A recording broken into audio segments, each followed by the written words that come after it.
Turkiston ham bo'lmaydi. Bu Jamolistonni endi O'zbek deb ataymiz. Turkiston yaxshi edi-ku. O'rtoq Lenin, Turkistonni O'zbek deb ataymiz dedilar. O'rtoq Leninning so'zi so'z, gapi gap. Bilasan nima uchun o'rtoq Lenin Turkistonni O'zbek deb atadilar? Yo'q. Chunki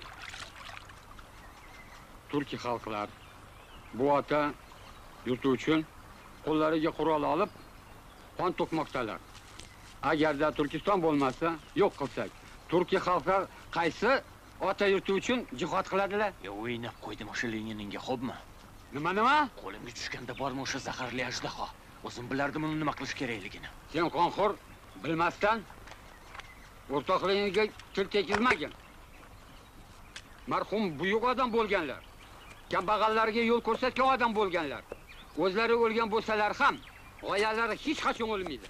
Ha, to'qis qaytgan chani shifoyi nag'ar. Sen kimsan, ha? Sen kimsan? No'g'oy musulmon farzandi bo'la turib, o'rislarga gap kirib shu yerga keldingmi? Meni boshimni yeyish uchun, ha? Sen no'g'oylari bekorga tanlamagan o'rislar. O'zbek bilan no'g'oy tili bir, dini bir, urf-odati bir. O'zing miltiq o'qtalib kelding. Xato qilyapsan. Keyin afsuslanasan. Yo'q.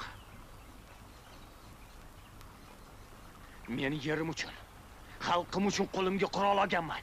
Gapimdan ham, maqsadimdan ham qaytmayman. Ha, ozod qilaman deb kelgan el qurol bilan bostirib kelmaydi. O'rislar hech kimga yaxshilik qilmagan, qilmaydi ham. Bu gaping ham noto'g'ri.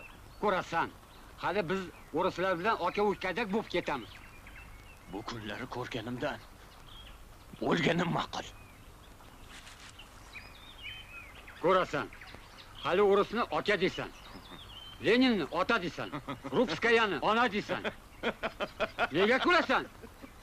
So'pi ozon etmasdan assalom katta og'a deb ashula ham etasan. Voy, что это? Кто